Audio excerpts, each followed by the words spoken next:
Penguin Random House Audio presenta El árbol de la ambición, de Hugo Burell, narrado por Adrián Antelo. Primera parte. La alemana. Capítulo 1. Lucerna, junio de 1945. La niña parece dormir. A juzgar por la expresión plácida de su cara apoyada en la almohada, con el pelo rubio revuelto que le cubre la frente y oculta sus ojos. En el piso de madera, al costado de la cama y vuelto tapas arriba, el libro Hansen y Gretel ha quedado abierto desde hace horas, cuando apagó la luz de la veladora luego de que su padre le indicara que era tarde y que tenía que dormir, porque al otro día viajarían muy temprano. Leyó unos renglones más y luego obedeció, aunque no se durmió.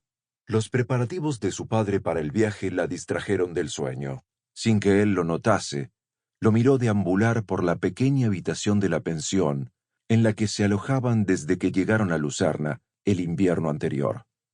Un tiempo antes del fin de la guerra, habían escapado de Alemania con un equipaje mínimo, huyendo de la devastación, ingresando por Basilea y desde allí a Zúrich. Llevaban una carta de un médico de Berlín. Este recomendaba un tratamiento para la niña que debía cumplirse en un sanatorio de Lucerna. Eso no era necesario, pero la carta era auténtica y la firma del médico también. Desde Zúrich llegaron a Lucerna como dos parias extraviados que recelaban de todo. Ella había vivido la huida como el final de una pesadilla, peor que la de Hansen y Gretel extraviados en el bosque, que había empezado con la muerte de su madre un año atrás en una crisis de asma durante uno de los más devastadores bombardeos sobre Berlín. Era tal el horror que eso representó que con gran esfuerzo tuvo que bloquearlo para sobrevivir. El estrépito de las bombas y la sensación de que todo iba a hacerse pedazos paralizaron los sentimientos de Ingrid, ahogándolos en el miedo.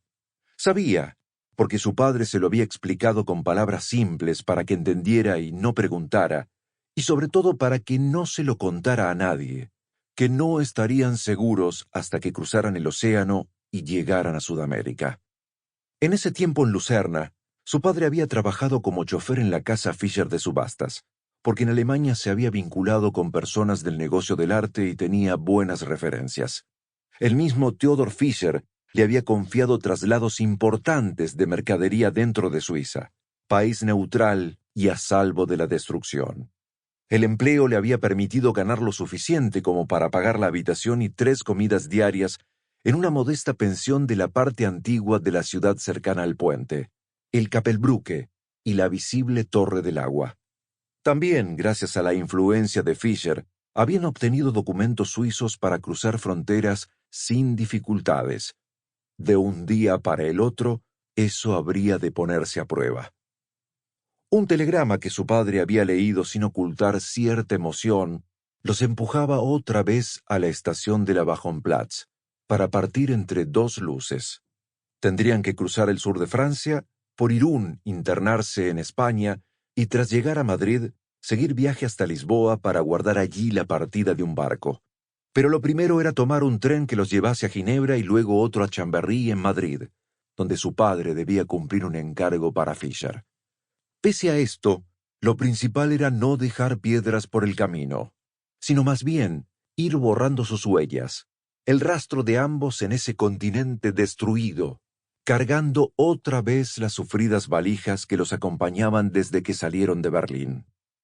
Una de esas valijas estaba abierta sobre la otra cama, y en su interior su padre había ido metiendo ropa, un par de zapatos más gastados que los que llevaba puestos, y también unas latas grandes de té que al moverlas emitían un ruido metálico que la ropa no podía ahogar. Para solucionarlo del ruido, su padre metió algunos calcetines en las latas. La niña comprendió que adentro no había té, de la misma manera que en una caja de puros no había puros, porque su contenido sonaba como si dentro hubiera joyas o monedas, indicio que su padre atenuó agregando pañuelos. Con asombro y curiosidad, vio el cuidado con el que su padre hacía lo posible por amortiguar el sonido de las latas y la caja de puros. Sample complete. Ready to continue?